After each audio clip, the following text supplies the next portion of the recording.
Okay, this is seven. Please mute your mic. Hi. Okay, let's start. So first of all, I'm sure we're wondering, why Okay. did she say we should have pink or white clothing? Why did she say we should have something to eat? You know, this is an online event. How is that going to make any difference per se? But so the reason was just to like get us all to be in a certain mood, because of how we are built, because of how we are as women, as ladies. First of all, pink is an effeminate color.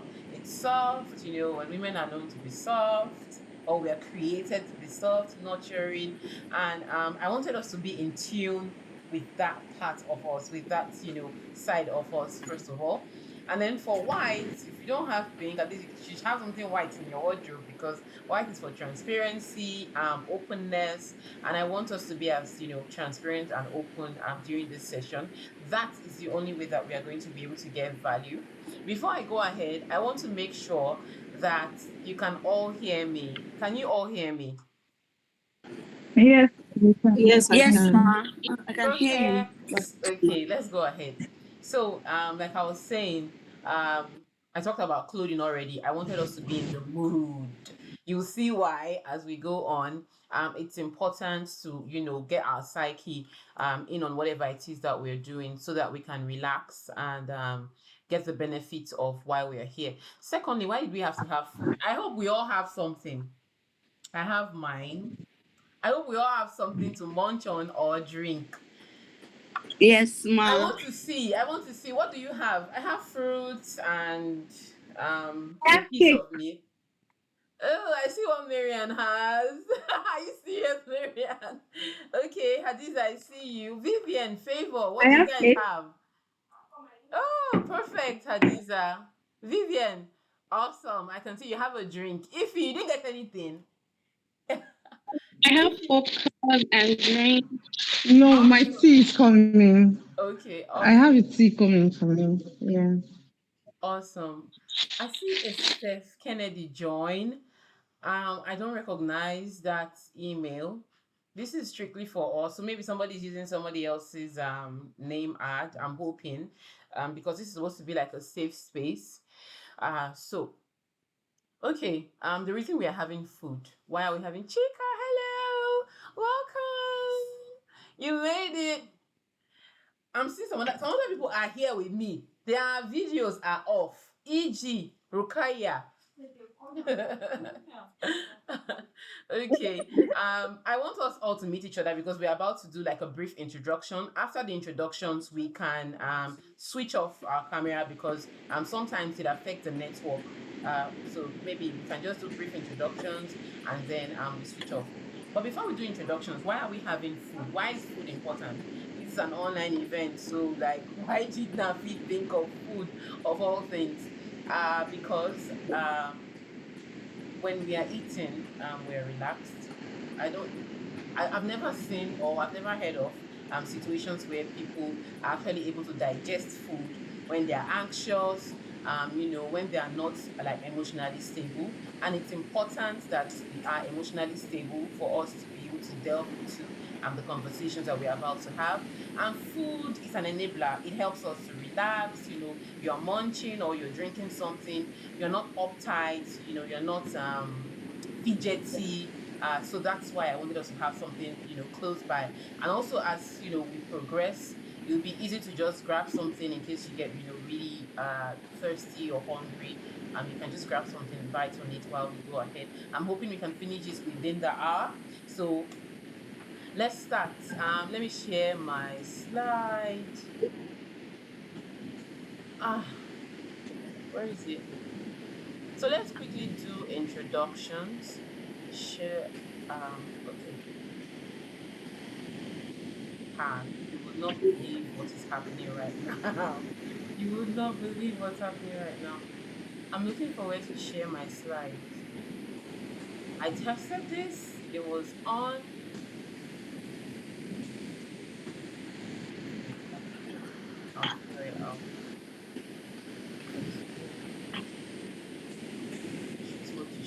Okay, okay, I've seen it. Um, where is my slide?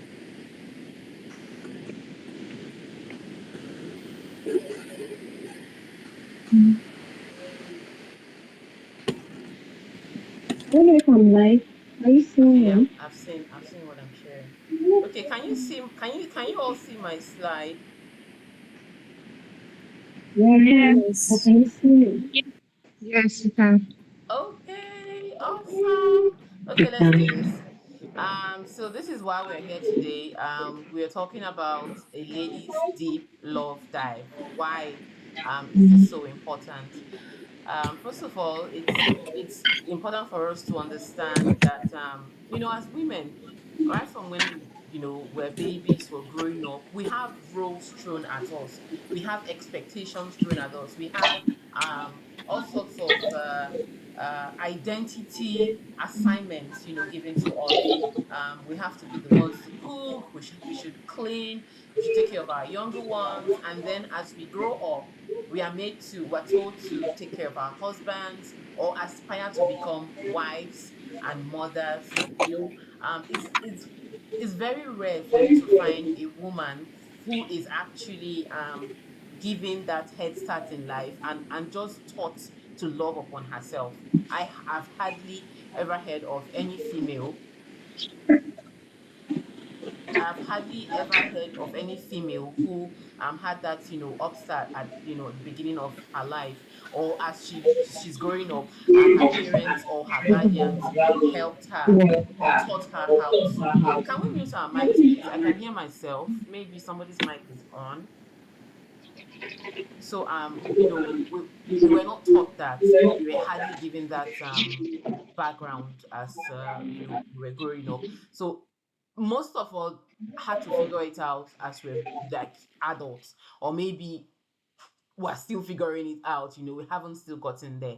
And I have seen how being able to be in tune with that side of me has helped me.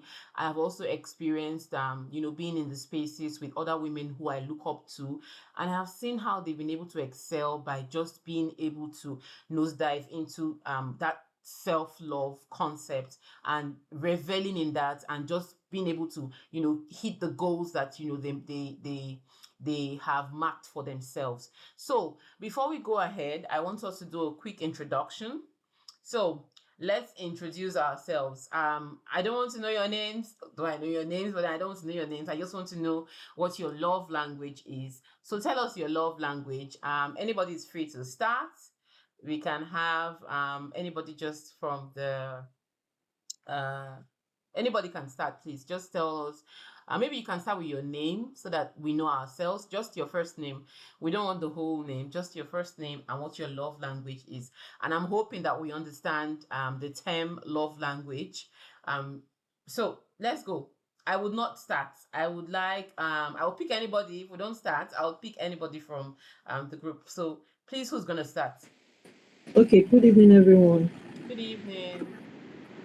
My name is Miriam Dennis, and my love language is affirmation. Affirmations. Awesome. Who else? Who is next? Good evening, everyone. My name is Favor, and my love language is attention and care. Attention and care. Okay. Eh, Who is going next? Okay. Good evening, everyone. I think you're mute.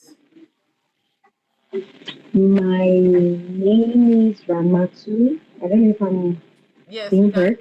we can hear you. Okay, my love language is um just general acceptance and acknowledgement. Okay. I can see Blessing is turning her head. She's trying to think of her love language. My Okay. name is Who's going next? Ifoma. Okay. Okay, I'll go next. My name is Ifoma. Mm-hmm. My love language is basically communication because Okay. I think a lot of things lies within communication. If we don't communicate, That's where gaps start basically. So communication is key for me. Awesome. Okay, who's going Good evening, next? everyone. Good evening. Good evening, My Blessing. name is Koya. I would say my love language Okay. is affirmation. I like to receive gifts. Like I like sweet words, quality time, and lots You of can't tell what kind of things. mother her children are. Okay, awesome. No, we can't hear you. I think Everyone. Good evening. We check your can hear volume. you. Okay, my name is Ekon. My love language is effective communication. Your love language is what? Effective communication. Effective communication. Okay. Oh, No, let me check what's happening with you. Are you sure it's on? good evening, everyone. Hello. Why did you say that? Good evening. Can you hear you? Yeah, we can hear you. Sorry, sorry, I can't Good help, but I evening. can I can hear you. Go ahead. Good evening, everyone. Good evening. My love language is for It's myself, treat myself, good stuff, nice, good stuff. okay, treating yourself with nice stuff. Okay. Hadiza, Good evening, everybody. good evening. Um, my name is Hadiza, and my love language is kindness and empathy. Kindness and empathy. Okay. I think we'll take two more. Okay, good evening, everyone. Good evening. My name is Vamileko. Okay, my love language is total commitment. Awesome. Awesome. So who's the last person going? One more person and then we move Good ahead. evening, good evening, everyone. Can Good you hear me? evening, Indira. Hello. My name is Indira, and my love language is anything that gives me peace of mind. I just want to have peace of mind. Peace of mind, right? Very important. Yeah. Very important. Okay. Let's go back to the slides. We have one of our mommies cooking for us. Where is my slide? I can't find my slide again. Okay, let me go to window. Oh yeah, found it. Okay, sharing. Can we see? Can we see? Yes. Okay. Yes. Okay, let's move on. Before I go ahead, I want us to pay attention to our agenda. This is what we are going to be talking about today. First of all, we're going to be looking at physiological anatomy. We'll be doing some cleansing. Can we mute? We'll be doing cleansing or talking about cleansing and healing, cleansing, healing, and feeling. Then we'll talk about worship, and then we'll have an after party. When I You are say this, I muted. actually went Oh, on live yes. to talk about why I'm going to have this Nafisat, you are event. muted. Oh, am I muted? Oh, okay. You are muted. Oh, I'm so sorry. I am so Okay. sorry. Can you hear me now? Yes, ma, we can hear you clearly. Yes, we can. Awesome, awesome. Okay. So like I said, we are going to be let me admit someone in. Like I said, we are going to be why is this thing not moving? I need it to move.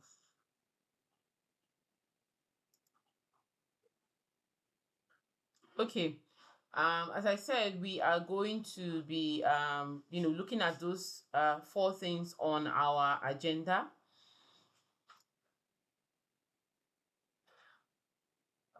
Okay, I think this is it. I'm trying to find how to let me go back to the full window where I was sharing because right now I cannot navigate. Escape.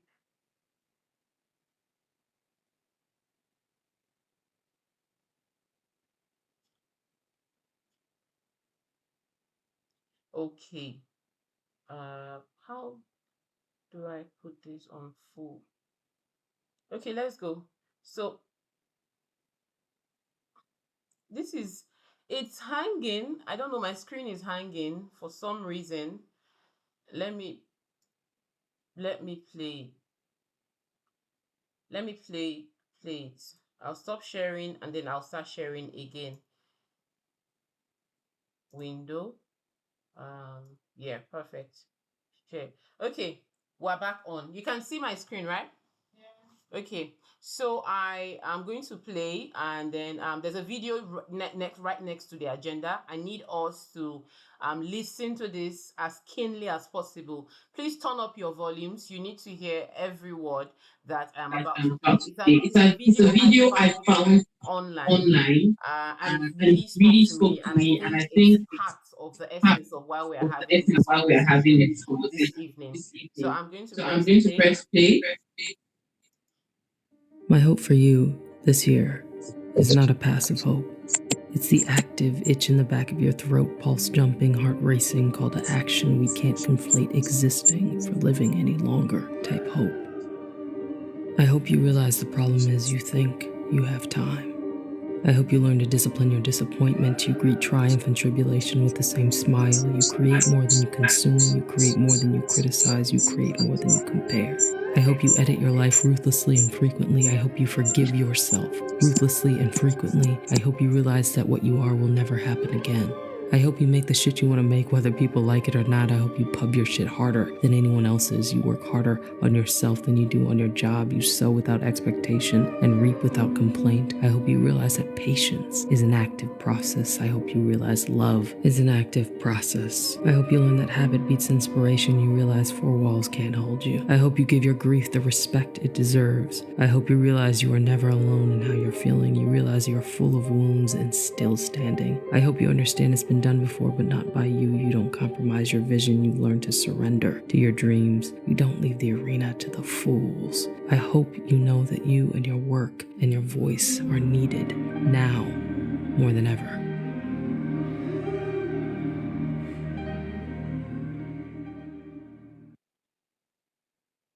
Awesome. So that's the video.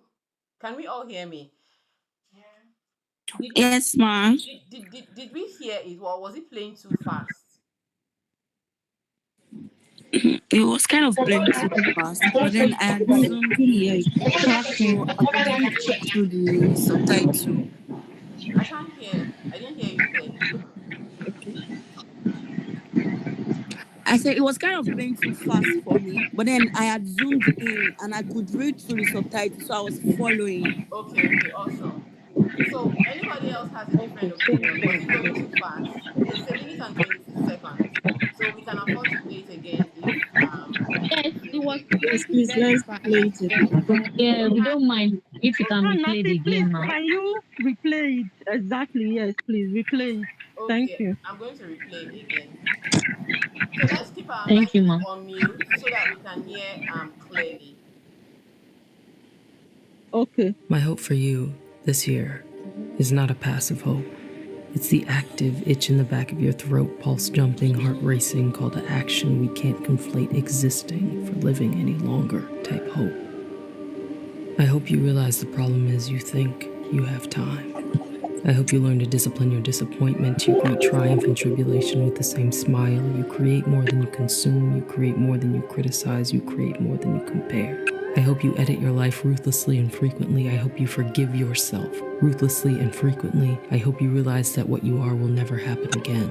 I hope you make the shit you want to make, whether people like it or not. I hope you pub your shit harder than anyone else's. You work harder on yourself than you do on your job. You sow without expectation and reap without complaint. I hope you realize that patience is an active process. I hope you realize love is an active process. I hope you learn that habit beats inspiration. You realize four walls can't hold you. I hope you give your grief the respect it deserves. I hope you realize you are never alone in how you're feeling. You realize you are full of wounds and still standing. I hope you understand it's been done before, but not by you. You don't compromise your vision. You learn to surrender to your dreams. You don't leave the arena to the fools. I hope you know that you and your work and your voice are needed now more than ever.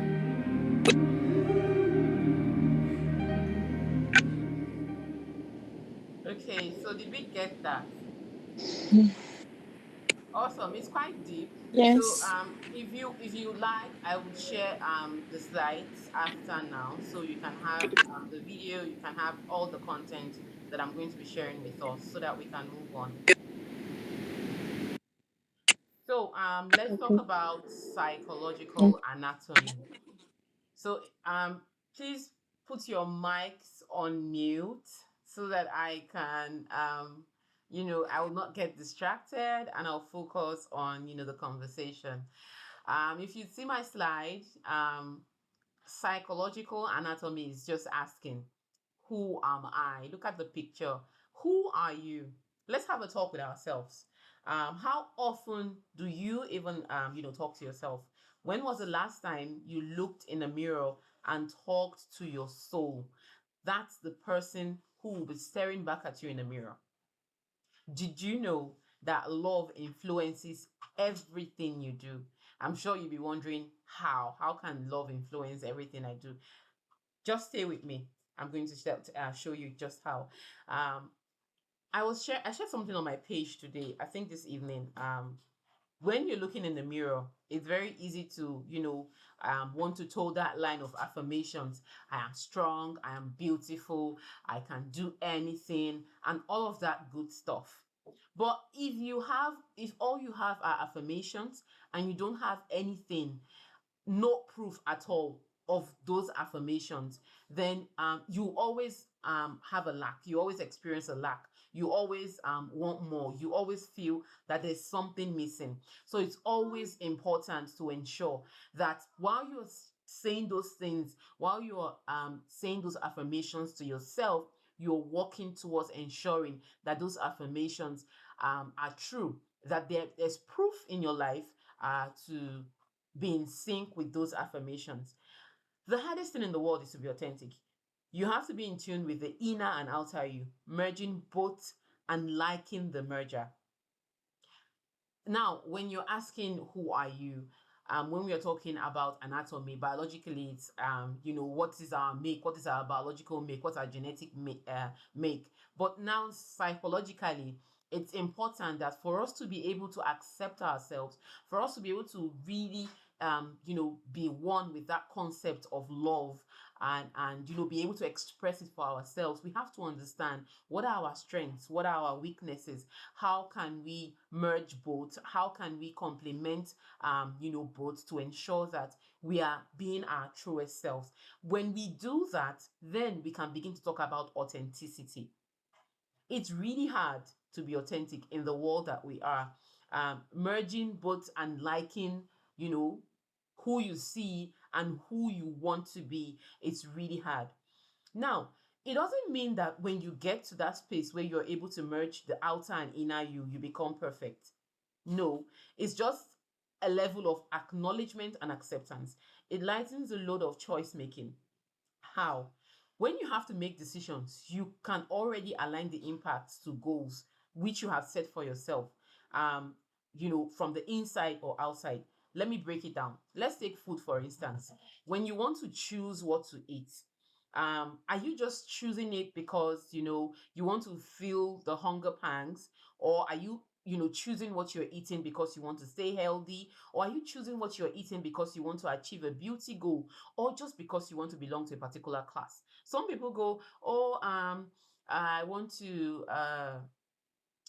eat Chinese, or let's do Indian, and they sound cool and classy. But the truth is that, are you eating it because that's what your soul craves, because you love Indian, because you love Chinese, or are you eating it because you want the people who you're going to be sitting at the restaurant with to be like, oh wow, she looks really cool, and she's like, having Indian. I think maybe she's going to be classy, or maybe are you listening to, for instance, if your choice of music, do you listen to classic music because it's really cool to listen to classic music, or are you listening to it because it speaks to your soul? So that's what I'm talking about when I say merging the inner and outer you. The decisions you make, are you making it for you, or are you making it for someone else? Did you go to school because you want to get an education, to get a job, to be able to take care of mom and dad, or to be able to take care of those responsibilities that they've told you that you are, that's your fault? Or are you doing it to actually become a better person because you want to be able to fend for yourself? Those choices that we make, even marriage, think of any choice as I'm speaking, those choices that are hard to make, it's important that we dig deep. Why are we making those choices? Those answers are the answers that can help you understand who you are and what drives you. Now, let's talk about cleansing. Before I go ahead, I want us to understand that it's important that we begin to ask ourselves these questions. This is just drawing your attention to the fact that when you talk about yourself, when people ask you, who are you? Who is Nafisat? Or who is Chika? Or who is Vivian? What is the answer you give to them? Do you like that answer? Is that answer true to you? Or is it an answer that would please the people who are listening? That is something that you need to figure out. When that answer is truly what you want, then that is when you have achieved a level of authenticity. Authenticity is important for you to be able to accept the person you are and love that person, what's and all. When I say what's and all, I mean flaws, because nobody is perfect. We all have some dark side. We all have some side that we're trying to improve upon. So that is important. Know who you are. Next, let's talk about cleansing, healing, and feeling. Now, ask yourself, at this very moment, let's pause and reflect. What do you need to hear? If someone were to say something that will completely fill you up and make you happy, not related to money, because I'm sure everybody wants money. Like me now, somebody tells me, oh, Nafisa, I'm going to send you 50 billion naira. This one, or maybe even give me in cash, especially if you're in Nigeria. Cash is it's a problem. That is something that I definitely would need to hear. But let's keep money aside. What is that thing that, ask yourself, what's that thing that somebody would say to you that would completely fill you up right now and make you happy? I'm pausing for effect. Okay, let's move ahead. Now, life offers no guarantees. Yes, it's unfair, but when you're dealing with humans, expect life to be unfair. What you are guaranteed is your own company. So it is best that you feel very comfortable with who you are today and you keep improving to be who you want to be, every single day. Stop obsessing about other people's version of success. For some people, it's when they get married. For some people, it's when they get that perfect job. For some people, it's when they have children. For some people, it's when they get that scholarship. And they assume that success. When they see other people who have that, they just assume that those people are their identity for success, and they look at those people and want to mirror them and want to be like them, whereas it's important that when we move from that understanding of who am I, we come down to that place where we say, are we comfortable with this person that we are? Are there things that we need to identify, that we need to work on to make ourselves better? And if yes, how are we working on those things? How are we chipping at those things that will make us a better version of who we want to be? It's important that we cleanse ourselves, but cleansing to fit in is what I would say should be far from our mind. The cleansing should be to enable us to achieve that self-contentment, that acknowledgement and acceptance of who we are, irrespective of whoever is at the other end of being with us, listening to us, or just sharing with us. And I would say that one of those things that has really helped me when it comes to feeling and healing is my relationship with God. Nature has been created to help us to feel the awesomeness of God. Don't mind me, I'm sometimes because I'm speaking so fast. Let me take it easy. So nature has been created to help us feel the awesomeness of God. It's important that we take time to have a relationship with God. Spiritual awakening can be the best thing that would happen to you. I don't know if everybody in the audience is spiritual. I know that, there are atheists, and, I don't judge whatever choices that, we have made, that we choose, as long as it makes us, feel content, as long as we're not harming or hurting someone else. It's great for us to, just choose that and be that, with our full chest. But for me, I have found that when I am in sync with my spirituality, a lot of things make sense. A lot of circumstances or situations are more easy to understand, and just it's easy to reveal in those circumstances. Now, moving on from cleansing, we've talked about understanding who we are, and then cleansing, understanding what are those things that we feel are missing, and why are those things missing. How can we fill up those things, and how can we ensure that we are cleansing out those negativity that are inside of us, those things that are stopping us from achieving our full potential. That is the act of cleansing. That is picking out from yourself what are those things that are making you feel like you're less of yourself, those things that are making you feel like you cannot achieve what it is that you have set for yourself. We need to let those things go. We need to cleanse ourselves of those things, and then begin to feel and appreciate who we are, the way we are. And like I said earlier on, when you are in sync with spirituality, this phase of healing and feeling becomes really, really easy. Next, let's talk about worship. Now, why are we talking about worship? Are we worshiping ourselves? Are we worshiping God? Especially because I just talked about, spirituality. What is the essence of worship when we talk about self-love? When we talk about, making decisions in our lives? Worship is all about, for the context of this conversation, we're talking about vulnerability. Now, being vulnerable, imagine yourself stark naked. When I say stark naked, I'm talking about mentally. And maybe, yeah, physically. When you're that vulnerable, what stands out for you? Do you like that you see in the mirror? If you don't, how can anybody else like you? I know that we are not talking about making ourselves likable, or making ourselves become idolized, or like an idol for other people to look up to, and to want to grow to be, or want to aspire to be. But let's twist the plot. If you do not like you, how do you expect other people to like you? We're living in a world with other people. You are not alone in that, like on your own. There's nobody else around you.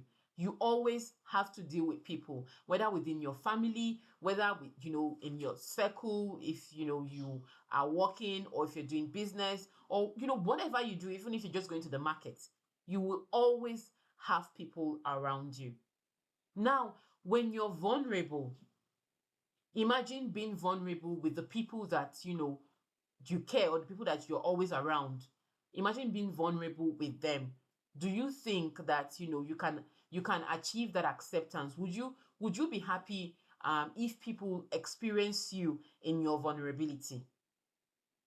Why this is important is because at some point in life, we will go through stuff that would get us to be at our lowest of lows. Like, you'll be bent, because that is life. It is, you never have it like all great all the time. There are situations that will bring you to your knees. There are vulnerable situations that will get you not even wondering, not even bothering who is around you, or what you're wearing, or what you look like. In that particular state, are you comfortable with sharing that part of you with anybody else? When you can get to that zone, then you can begin to talk about being able to worship yourself, being able to worship the being that you are, being able to revel in that space where you can say, oh, Nafi is this person, and even with all that I am, even with being in this space where people have seen me like this, it doesn't change what makes me. It doesn't change what drives me. It doesn't change the decisions I make. It's just part of me. It's part of life. It's part of being who I am. And you can still still be in that space and operate to the optimum level. Now, if you see the slide, it's asking a question: can you be vulnerable with yourself? We can remain in our safe comfort zone and stagnate, or we can stretch ourselves vulnerably and grow into our truest self. Personally, I choose the latter. But then it's always important to be careful with how you choose to be vulnerable. Fighting your demons is great, but when you have no accountability as you fight, healing, we talked about healing earlier on, will become a mirage. Now, when we talk about vulnerability, uh, I'm sure that many of us, you might follow me on one version of social media or another. You see me sharing certain things, and for me to share, it's easy because I'm sharing with readers on social media who are complete strangers. Their worst weapon will be a nasty comment. But then there are other people who are larger circle of friends and family who know me, but maybe I have not fully trusted. These people think about me, and then when I share aspects of myself, sometimes there's a cause for me to get embarrassed or ashamed. And yes, truly that scares me. And then there's this other part, the part that stares back at me in the mirror. When I look in the mirror, when I see myself, when I look at myself, my folds, maybe for instance, now I'm a mom. When I look at myself in the mirror with folds, with stretch marks and everything, do I like what I see, or do I feel the need to get like plastic surgery, or do I feel the need to get like skincare to fade out my wrinkles, or to, do I feel the need to start dieting to fit into a certain um um uh size? So those are questions that when we begin to answer, we can begin to tap into that person that is truly beneath all that skin and all the fluff and puff that everybody else knows outside. Now, it's important that when we are going through this journey, we are accountable. You might not really want to have somebody go with you on that journey because sometimes you're not sure the intentions of whoever it is that you might be opening up to. But it's important that you choose to do that with yourself and you are honest with yourself. And it's also a form of worship to begin to I feel like I'm talking to myself. I need to know that I'm communicating. So please, if you can still hear me, We We can can hear hear you you. so well, man. We're okay, listening. okay, Okay, just perfect. slide on. We're here. We can hear you, ma. We can Okay, hear you. okay, Okay, perfect. We can hear So you. this is the slide just before we take a break, and we are going to do a little exercise. But like I said, a part of worship is to spoil yourself. When you understand those things about yourself, when you know your weaknesses, your strengths, you're able to accept those things. It's important. It's very important to learn to spoil yourself. Now, spoiling yourself might not necessarily be pedicure, manicure, or getting that hairdo, or getting that stuff, that whatever you do to make yourself on the outside look good. But spoiling yourself could be stuff like having that inner talk, um saying great stuff to yourself, and just enjoying being in your own company, because many people cannot do that. They cannot stand to be alone. As soon as they're alone, they're looking for the next person who is online. They pick up their phone, they need to get busy online. They cannot spend like 1 minute with themselves. It's important that when we get to that level where we say we want to be able to understand ourselves, that we can truly enjoy being in our own company and just um revel in being who we are. Now, let's talk about after party. This is the main cocoa of the whole gist. Earlier on was just kind of bringing our thoughts around, doing that self talk, doing that mental check, asking ourselves questions, and just trying to get to know ourselves at a deeper level. Very many of us, it's not every day that we get to have conversations with ourselves. It's easy to be talking to your parents, your friends, your, family members, but having to talk to yourself. I know this because I have seen situations where people reach out to me and they're asking a lot of questions, and I always say to them, how frequently do you self-talk? How frequently do you, sit yourself down and, you're like, okay, why am I making this decision? How does it make me better? Why am I applying for this job? Why is it so important to start this business? Why do I choose to wear this clothes? Why do I want to give somebody a gift? Why do I want to do whatever decision you want to make? It's important that you understand why. And when you begin to understand why, it's easy to align that with who you are and your goals in life. That has brought us to after party. Now, let's chill. Me, I have been talking, so I think I should take a sip so that my throat is not dry and to also keep me in tune with the slides that are about to come. But it's good also for you to pause, take a sip of your drink. I'm going to stop sharing my slides and I'm going to ask us to do something. Earlier on, in the mails that was sent to everyone, I told us to have a notepad, a pen, or a marker. Now you're about to use that. We're not going to play a game, but we are going to do some exercise. Please get your pen and paper ready. I'm going to stop sharing and escape. Okay, I'm going to stop sharing now. I've already stopped sharing, I think. Yeah, so let us get our pen and paper. I'm going to tell us what we're going to do next. I want you to write 2 words. Please write 2 words on your piece of paper. I have my notepad here. I got a pink pen. How fancy is that? Can you guys see? Okay, please write 2 words that you worry about the most.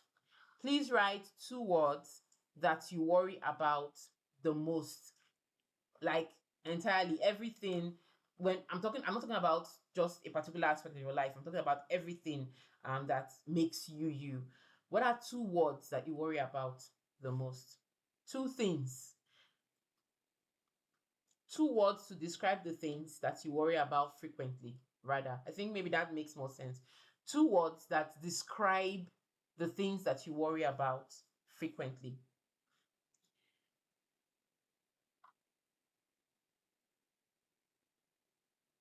We'll take a minute to share. I want us to put up our notepads. I'm going to write mine. I'll write mine and I'll show. 2 words. Stuff that makes you scared when you think about it. Well, maybe not scared, but it worries you.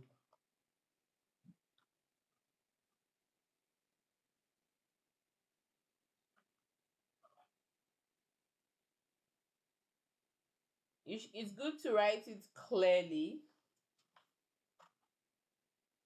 so that we can see. Are we ready? Are we ready to show what we have written?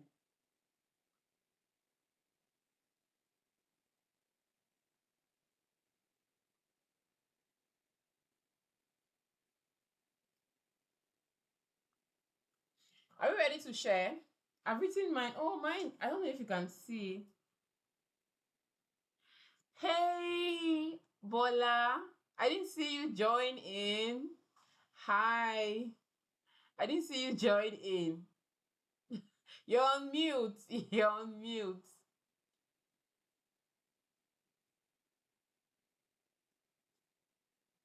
Okay, can you hear me now? Yes, I can hear you. Hi. I've been here. Yeah, I Just know. join. I didn't see you when you joined When in. you Maybe I join, was maybe I sharing was my sharing my slides. slides. Okay. It's all right. So have we written our Okay. 2 words? Can you share? Now I think my pink pen is not showing very clearly, but I'll put it close to the camera. But I want to see what we all have. I'll put mine closer. Oh, this my background is affecting. But can we see? No. Oh, okay. Okay. This was why I Let's wanted see. markers. Did you know I told us to get markers. I did not even get markers. Acceptance, trust. I see Ife's words. Acceptance and trust. I see Rukaya's affection, happiness. Oh, Alisa got it. Spirituality overthinking. Awesome. I can't see Ramat. I can't see yours. It's not very clear. The lighting is crazy. Okay. Failing. Insecurity. Failure, insecurity. Okay. Who else? Please, I want to see us. Unfulfilled and not enough. All fulfilled and not enough. Okay. One more person share so that we can move on. What are those two words that describe how we feel? What makes us really scared? Delay, career. Mariam, I see that. Chika, what did you write? Can you see mine? Okay, Gloria, I can see yours. Failure and trust. Can you see my own? Chika, I can't Yeah. Oh see. no.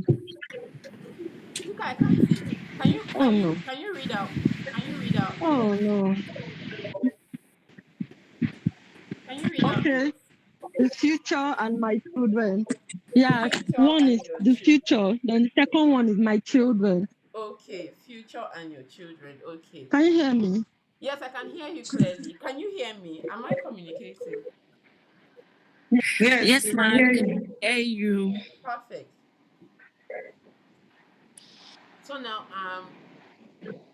do you know that the things that we have written on our sheet are the things that influences the decisions that we make? The things you have written on the sheet are the things that influences the decisions you make in life.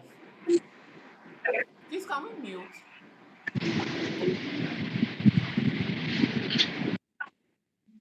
Please, let's mute so that we can. Awesome. So the things we wrote on our sheets are the things that influence the choices that we make in life generally. Somebody talked about being scared for their children. You want to do things that will ensure that your children are protected. Somebody talked about the fear of failure. So everything you do, you want to make sure that it succeeds because you're scared that that thought that oh, this thing is a failure, you're a failure, would materialize. Somebody talked about trust, the fact that you're scared of being vulnerable with people and then be taking advantage of your emotions or your feelings or that trust that you have shown them. That is something that is huge for you, and it also influences how you relate with people in your life. And that is why I think we need to pay attention to those two words that we wrote.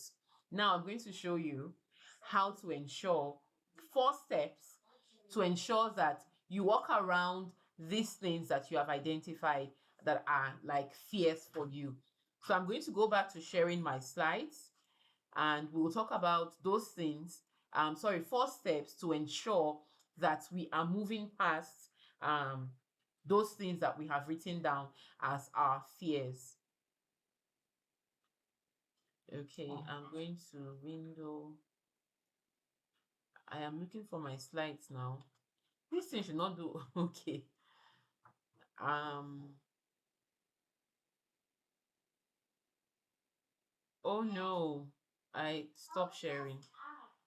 I'm looking for my slides. I can't find my slides. Did I close it? I think I closed it. Let me open it again.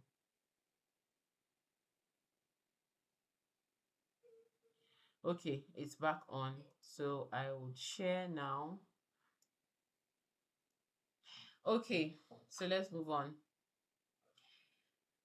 Before we talk about the 4 steps, before we talk about why those things that we need to do to channel our emotions into decision making, let's talk about oxytocin, because today we are taking the love deep dive. How love is connecting, how love is the connecting dot for everything that we do. um First of all, What is oxytocin? Why are we even talking about oxytocin? Oxytocin. Oh my god, let me not bite my tongue. When you're not in a chemical lab or chemistry lab or something. Okay, oxytocin is referred to as the love hormone. This is largely because it increases it, when you hug someone or when you have an orgasm, it is produced in the hypothalamus, a part of the brain, and is associated with social bonding. It is important for trust and building a relationship. Now, the last sentence. It is also important because it promotes the feeling of calmness and contentment with self. Now, apart from oxytocin, there's something else that we should pay attention to when we talk about ourselves, our emotions, dopamine. This is associated with our body's reward systems, and it helps create a desirable feeling when we accomplish something or when we achieve a particular goal.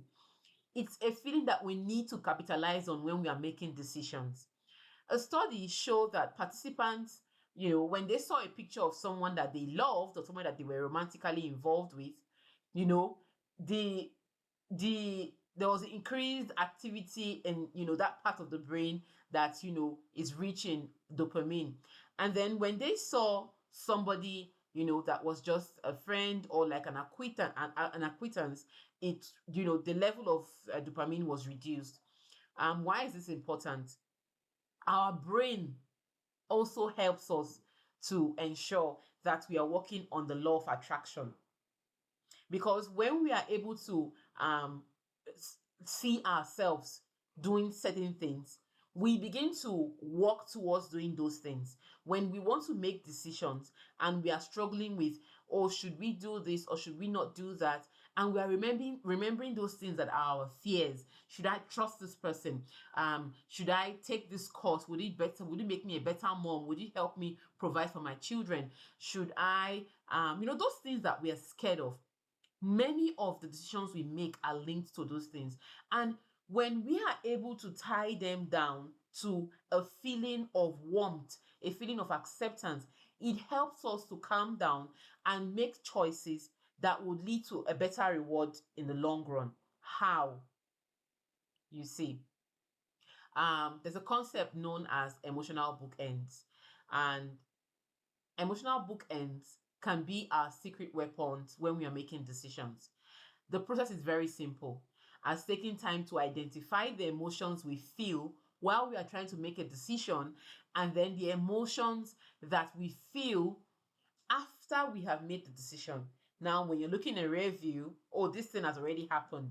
Maybe let's take for instance, I want to use an example that many of us can relate to. Um Marriage. We are all women. Let's talk about marriage.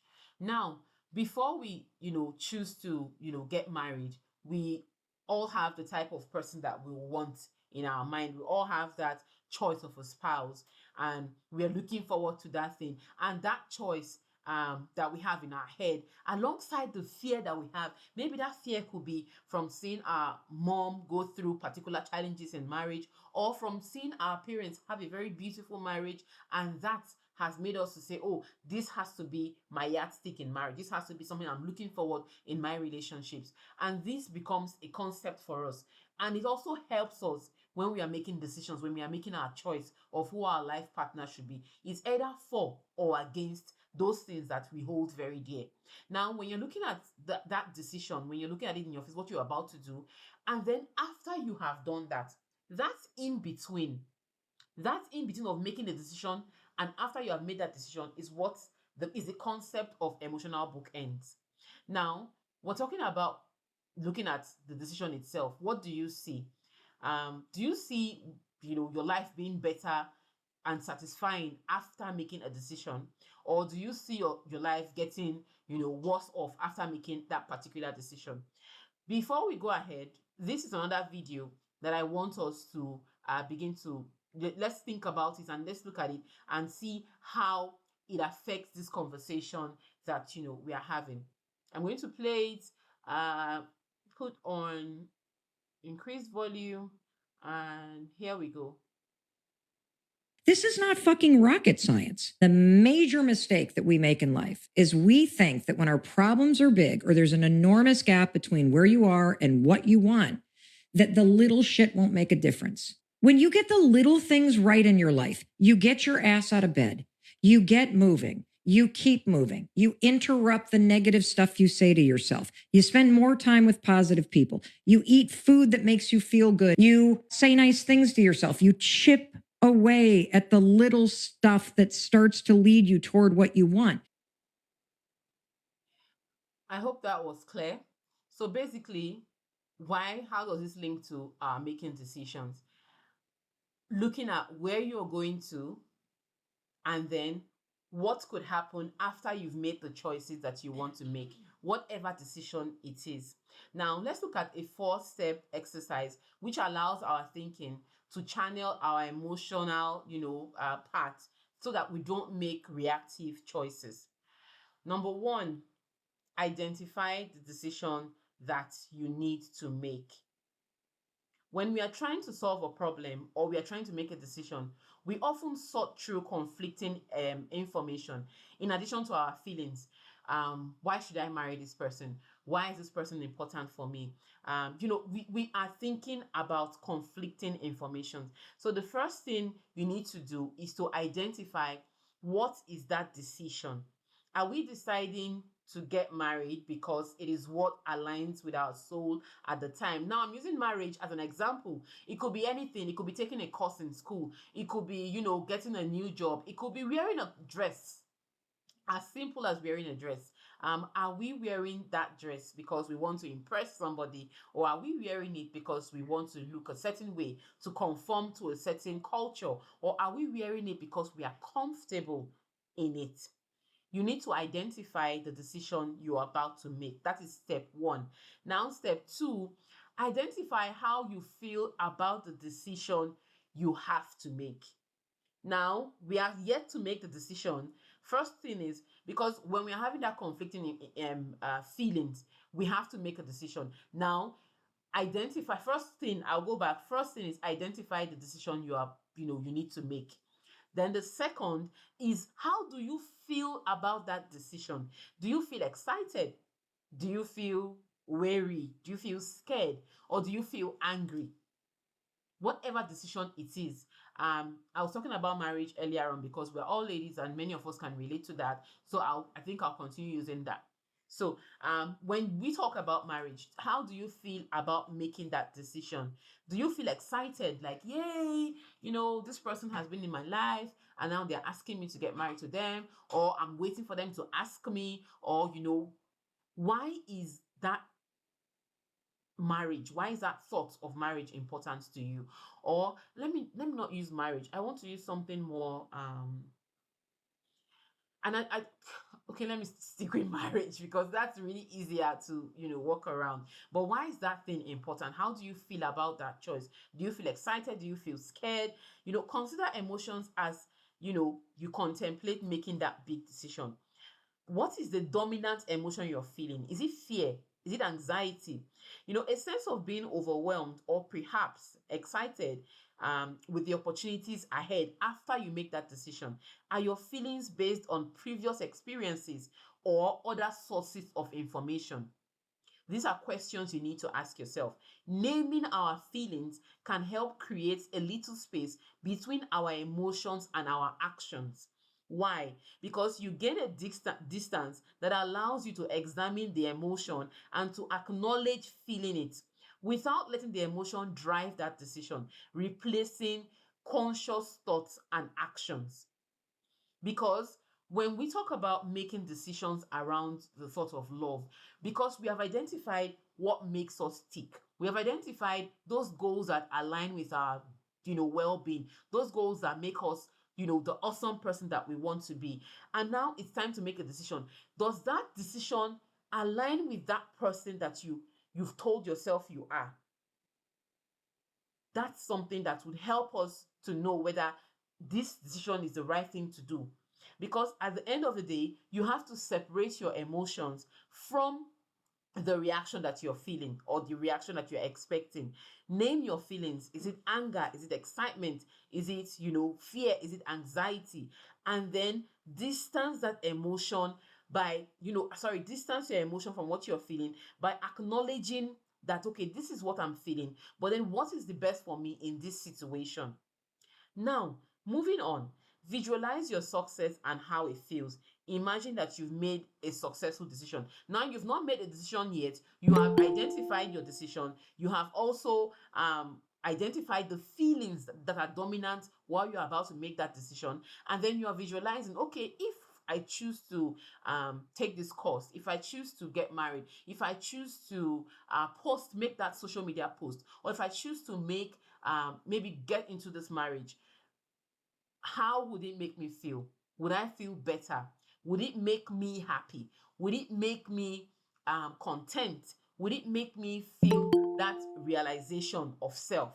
These are questions that when you've asked yourself, you begin to visualize. It will now tell you, oh, okay, maybe it's best you hold off this decision. Maybe you should not even make that decision because when you visualize, you don't see it in sync with what makes you happy. You don't see it in sync with what is best for you. That will help you to, take a pause and say, okay, maybe I should make an alternative decision. Imagine that, you've made that decision. How do you feel? Is there a sense of accomplishment or relief? Do you have a clearer direction for your future? Have you furthered your career or perhaps strengthened your relationships? Visualizing. Then, lastly, apply the emotional bookends. What do I mean? Now that you've examined your initial decision and the emotional bookends for it, consider, have you correctly identified the decision you're making? Does it align with your purpose? Does it make you a better person? Applying the emotional bookending, you are beginning to understand that, hello, I think something is, no, this is back. Let's go back. Hello? Hello? I can hear something in the background. Maybe it's network. Okay, let me go ahead. Now we're talking about applying emotional bookends. The decisions that we need to make at the end of the day. For instance, let me give you this example from, there's this guy, let's say Charlie. He's trying to make a decision on whether he should hire a co-founder for his business or not, and whether he wants to share ownership with the co-founder that he's about to hire. He has assumed that maybe in order to get a business acumen, he would need to bring a partner, maybe a partner who is more financially savvy than him, or technologically savvy. Somebody, maybe if the business is a tech business, for instance, and he sees that he cannot do it alone and he needs to get somebody else. Now I'm trying to explain, using Charlie's scenario, how to apply emotional bookends. Now he's trying to get the decision he needs to make is, should he get a partner or a co-founder? Now, because his business is a startup, he's looking at, okay, what is happening around with startup businesses. Is it better to hire a co-founder, or is it better to hire or is it better to get a partner? But book ending, how emotional book ending comes in, is that he has to understand that at the end of the day, what is his business about? Is his business for making more money, to make himself feel good, to be able to take trips, to be able to afford the good life? Or is his business taking care of a particular need that he has identified within himself? Maybe he grew up really poor, and there's this urgency or sense of control. He wants to control stuff, and he needs to be able to be at the one at the helm of affairs. And then he begins to think, if I get a co-founder, I'm sharing my company with this person. This person gets to share some percentage of ownership. They get to also have control.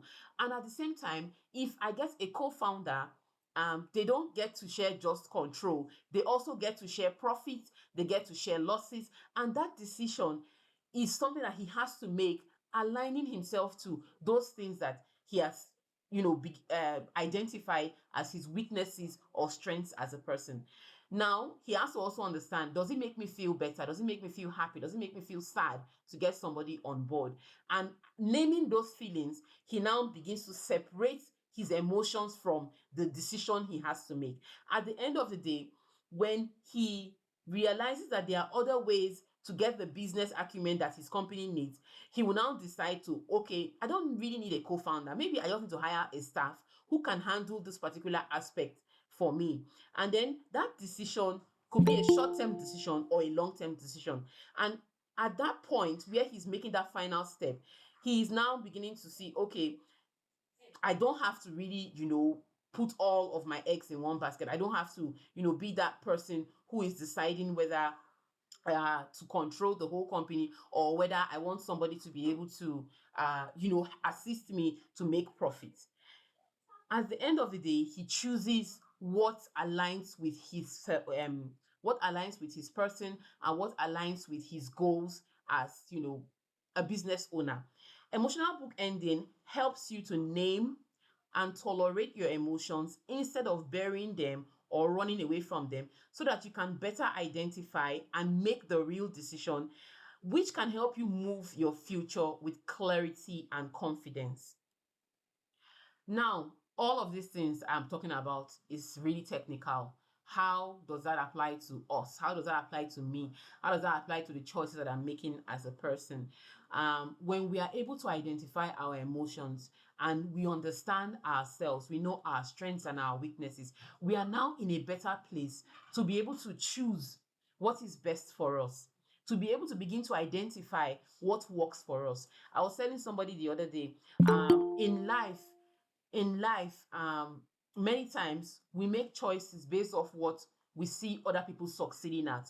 Oh, this person started a business. They are doing so fantastic with their business. Oh, this person, they got married. They are posting beautiful pictures. Valentine just ended and, we saw a lot of videos and whatever. You're seeing all of that goofy, exciting feeling, and you're beginning to imagine that would fill that gap in you, that will make you whole, that will take care of that trust issue you have, or that will take care of that whatever issues that you have.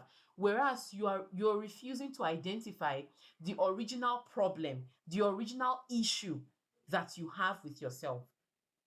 Personally, many of the people who are on this call now, maybe not many, maybe half of you knew me when I was growing up. I used to have issues. Let me go off so that you can see me. I used to have issues with self-worth. I had like a very low self-esteem. It was really tough for me to navigate making choices. Many times I wanted to please the people around me. I wanted people to be happy with me. I wanted my parents happy. I wanted my friends happy. When I got into dating, I wanted my boyfriend happy. And it was just a lot of wanting to people please. But by the time I began to, sit with myself and ask myself really deep questions and ask myself, why am I making this decision? Why is this so important to me? Why should I begin to take on ABC, for instance? Why is it important for me to get a job? Why is it important for me to have kids? These are questions that I began to ask myself, not earlier on. I think it was later on in life, even though I had already gotten married, but I'd already made some mistakes previously. And there was a point in my life that nothing made sense. Like nothing made sense. I was just like following the trend, expectations of what people wanted me to do. So at some point, I had to stop.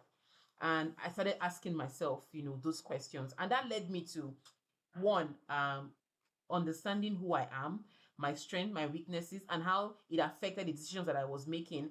Secondly, being able to purge myself of those feelings of low self-worth, of that feeling of not being good enough, and just revealing in the fact that, okay, I have these weaknesses, but does it make me a better person? Does it make me a worse person?